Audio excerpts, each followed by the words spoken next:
पत्नी होती है, धर्म, अर्थ और काम, ये 3 वर्ग है। इन 3 वर्गों में पत्नी पहले धर्म के लिए हुआ करती है, इसलिए हमारे भारतीय संस्कृति में कहते हैं धर्म पत्नी।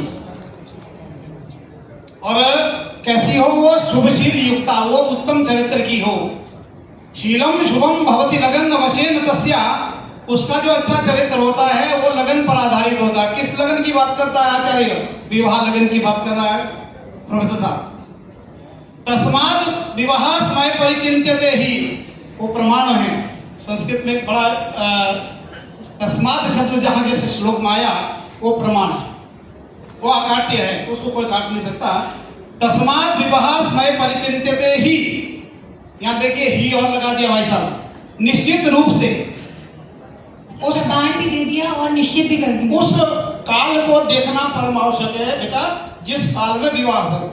तस्मात् विवाह समय परिचिन्त्यते ही तन्निग्नताम उपगत सुतशील धर्मा, उस कन्या के चरित्र के लिए, उसकी संतान के लिए, उसकी धार्मिक व्यवस्था के लिए अगर अच्छे लगन में विवाह कर दिया जाए तो गुण मिलान और अन्य बातों पर जो भाई पवन सिन्हा जी कह रहे थे, मैं कहता हूं कि मैंने बहुत प्रैक्टिकल देखा, जीवन जिया है। 32 वर्ष से लाल बहादुर शास्त्री संस्कृत यूनिवर्सिटी में हूं। हमने ऐसे देखा है कि अच्छे लगन में अगर विवाह किया है वो अच्छा चला है।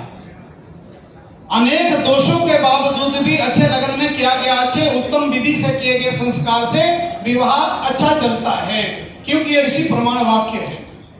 रही बात अगर हम ज्योतिष की कुंडली में देखें कि विवाह किसका खराब होता है, किसका अच्छा चलता है, किसका गृहस्थ जीवन अच्छा रहता है। भाई पवन जी कह रहे थे शुक्र के बारे में बहुत चर्चा की इन्होंने बच्चे की कुंडली के ग्रह को माता से जोड़ा, चंद्रमा शुक्र से, पिता को मंगल से जोड़ा, कितना बढ़िया बात कही।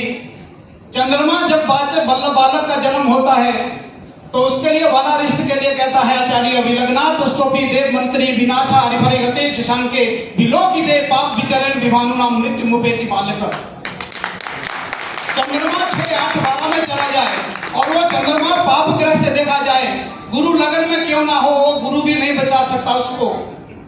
लेकिन मैंने उसको देखा बचते हुए, बहुत सारी कुंडलियों में देखा छठा चंद्रमा, और उसको पाप ग्रह भी देख रहे हैं, फिर भी जीवित है कौन जी। तो एक इसका अरिष्ट भंग के योग के बारे में बात मिली। कृष्ण पक्षे दिवी जाता शुक्ल पक्षे यदा निशि षष्ठो अष्टमो चंद्रो मातृवत पाले। उस बच्चे की माँ की तरह वो चंद्रमा रक्षा करता है। कृष्ण पक्ष में दिन का जन्म हो, शुक्ल पक्ष में रात का जन्म हो, वो जो 6, 8, 12 का चंद्रमा है जो उसको बालारिष्ट करता है।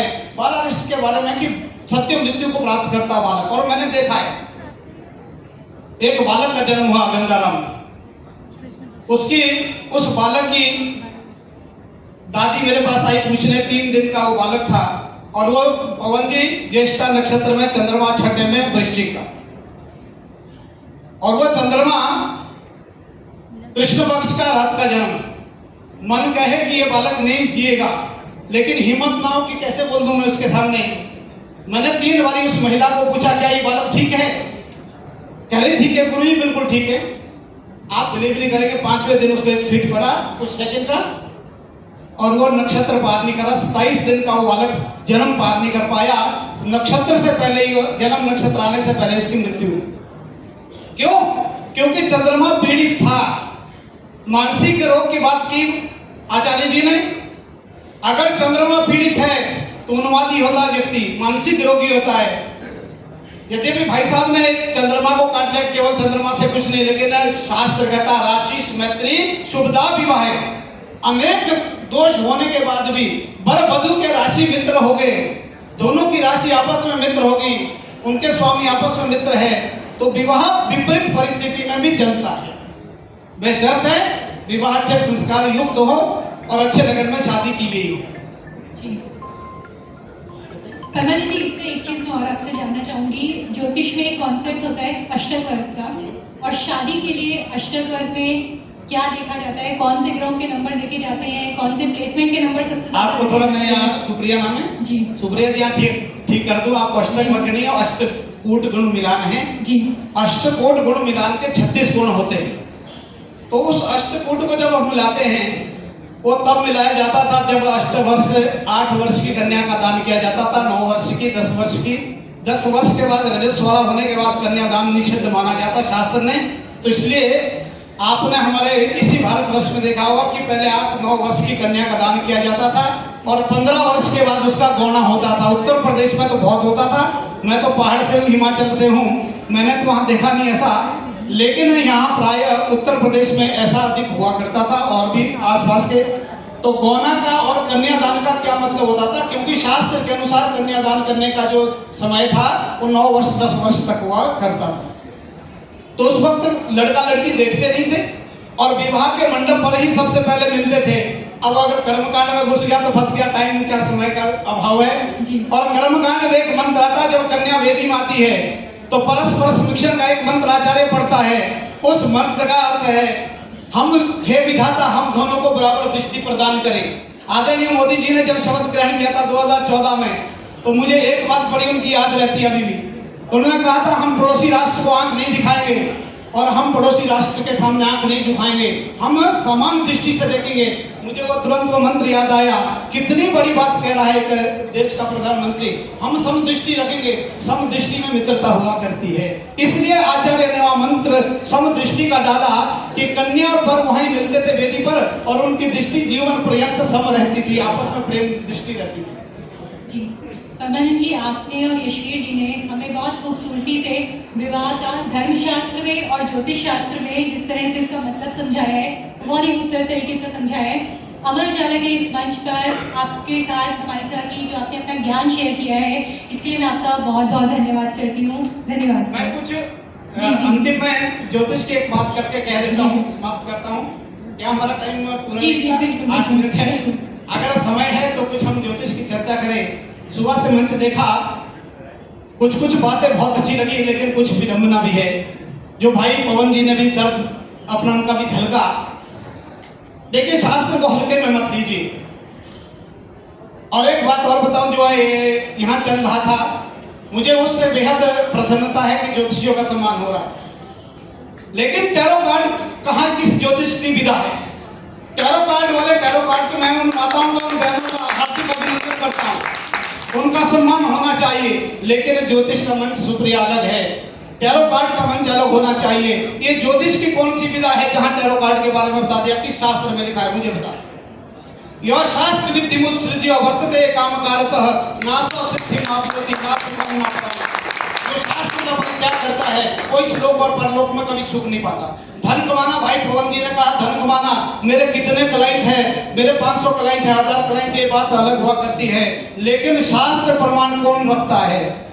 गीता में 16वें अध्याय को पढ़ना बेटा जाकर के घर में। 23वें श्लोक में कहते हैं भगवान, जो शास्त्र का परित्याग करता है वो इस लोक और परलोक में कभी सुख नहीं पा सकता। अगले श्लोक में फिर भगवान कहते हैं, तस्मात् शास्त्रम प्रमाणम ते कार्य अकार्य व्यवस्थितो ज्ञात्वा शास्त्र विधान उक्तः कर्म कर्तुम अर्हसि। अर्जुन वो कहिए जो शास्त्र कहता है, अपनी मर्जी नहीं चलती। शास्त्र प्रमाण हुआ करता है, यहाँ शास्त्र होने चाहिए। शास्त्र कंठ में है तो आइए मंच पे, शास्त्र नहीं है तो मत करिए ज्योतिष के मंच को बदनाम। शास्त्र को अच्छा अध्ययन करिए। लाल बहादुर शास्त्री राष्ट्रीय संस्कृत विश्वविद्यालय आपका हार्दिक अभिनंदन करता। आप आइए, हमारे यहाँ डिप्लोमा कोर्सेज होते हैं, शनि इतवार हम ज्योतिष पढ़ाते हैं। आपको 1 साल में 2 साल में अच्छा ज्योतिषी बनाएंगे और आप इस मंच को तब आइए, इस मंच पर देखिए आपका विद्वता झलकेगी। मैं फिर भी नम्र निवेदन करता हूँ कि ज्योतिष में जो लिखा है वो बहुत गंभीर है, उसको हल्के में मत करिए। 18 ऋषियों का ये तप है, उन 18 ऋषियों का सम्मान करिए। उसके बाद जो वराहमिहिर इत्यादि और हुए हैं, उन्होंने तो गजब का शास्त्र, हमारे 3 स्कंद है बेटा हमारे यहाँ, सिद्धांत संहिता और होरा, तीनों स्कंदों में ब्राह्मण के ग्रंथ है। लेकिन हम बड़े तो हम ब्राह्मण के ग्रंथ को स्पर्श करते नहीं और ज्योतिष के मंच से सम्मान प्राप्त करने की इच्छा रखते हैं। मैं विरोध नहीं करता, अमर उजाला को हार्दिक अभिनंदन करता हूँ, आपने बहुत अच्छा कार्य किया है। लेकिन हमें अपने अंदर झांक करके देखना है, हम कहाँ हैं, हम समाज को क्या दे रहे हैं और उस दिशा में आगे बढ़िए। कुंडली यह कहती है, कुंडली यह कहती है कि हम कितना पढ़ेंगे। अगर बृहस्पति अच्छा है निश्चित पढ़ेंगे, क्योंकि आकाश तत्व गुरु है। ये ग्रह हमारे शरीर में भी होते हैं, ये ग्रह हमारे परिवार में भी है। 7 ग्रह मुख्य हैं। मंगल उसमें अग्नि तत्व है, बुध पृथ्वी तत्व है, गुरु आकाश तत्व है, शुक्र जल तत्व है, शनि वायु तत्व, इन 5 तत्वों से शरीर बना। सूर्य इसमें आत्मा है, चंद्रमा इसमें मन है, साथ के साथ ग्रह अपने शरीर में है। जो ग्रह खराब है वो शरीर का अंग खराब हो जाएगा, शरीर में वो परेशानी आ जाएगी। एमएलए जी, पूरी बात कर दूं, एक ग्रह परिवार में भी है, सूर्य